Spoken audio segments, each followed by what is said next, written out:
വേദിയിലും സദസ്സിലും ഇരിക്കുന്ന ബഹുമാന്യരെ, പ്രിയപ്പെട്ട സുഹൃത്തുക്കളെ,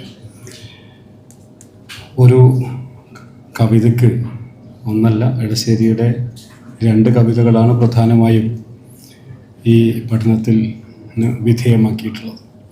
ഈ 2 കവിതകൾക്ക് ഇത്രയും ഭാരമുണ്ടാകുമോ എന്ന് ആ കൃതി വായിക്കുമ്പോഴാണ്, ഈ പഠനം വായിക്കുമ്പോൾ നമുക്ക് തോന്നുന്ന ഒരു കാര്യം.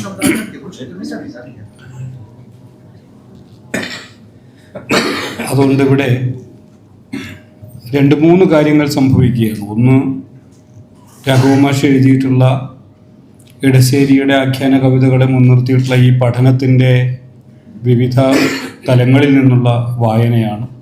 എന്നാൽ അതോടൊപ്പം ലെവിസ്ട്രോസിനെ നമ്മൾ ഈ ചർച്ചയിലേക്ക് കൊണ്ടുവരികയാണ്. എടശ്ശേരിയെയും എടശ്ശേരിയുടെ കവിതകളെയും ഈ ചർച്ചയിലേക്ക് കൊണ്ടുവരികയാണ്. കവിതയുടെ ആസ്വാദനത്തെ സംബന്ധിച്ച പൊതുവായ കാര്യങ്ങളെ മുഴുവൻ ഈ ആലോചനകളിലേക്ക് കൊണ്ടുവരികയാണ്. ഇങ്ങനെ പല വിധാനങ്ങളിൽ നടക്കുന്ന ഒരു വളരെ ഗൗരവമുള്ള ഒരു അക്കാദമിക ചർച്ചയ്ക്കാണ് ഇനി ഇവിടെ സാക്ഷ്യം വഹിക്കാൻ പോകുന്നത്. അത് നടക്കുമ്പോൾ തന്നെ അതിനൊരു മറുവശം, ഇപ്പോൾ ലെവിസ്ട്രോസിനെ പറ്റി, ലെവിസ്ട്രോസിൻ്റെ വ്യക്തി ജീവിതത്തെ പറ്റി മാഷ് ഇവിടെ സൂചിപ്പിക്കുകയുണ്ടായി. ഒരുപക്ഷെ അതിനോട് ചേർന്ന് പോകുന്ന മട്ടിൽ ഇവിടെ ഈ വേദിയിലിരിക്കുന്നവരെ പോലെ തന്നെ പ്രഗത്ഭരായിട്ടുള്ള ഒരുപാട് ആളുകൾ സദസ്സിലും ഇരിക്കുന്നുണ്ട്. ഇവിടെ അങ്ങനെ ഒരു വ്യത്യാസമില്ലാതെ, ഇതിപ്പോൾ ഒരു സൗകര്യത്തിന് വേണ്ടി ഇരിപ്പ് ഇങ്ങനെ ആക്കി എന്നുള്ള നിലയ്ക്ക് മാത്രം നമ്മൾ കണ്ടാൽ മതിയാകും എന്നാണ് ഈ സദസ്സിനെ കാണുമ്പോൾ എനിക്ക് ഇവിടെ നിന്ന് തോന്നുന്ന ഒരു കാര്യം.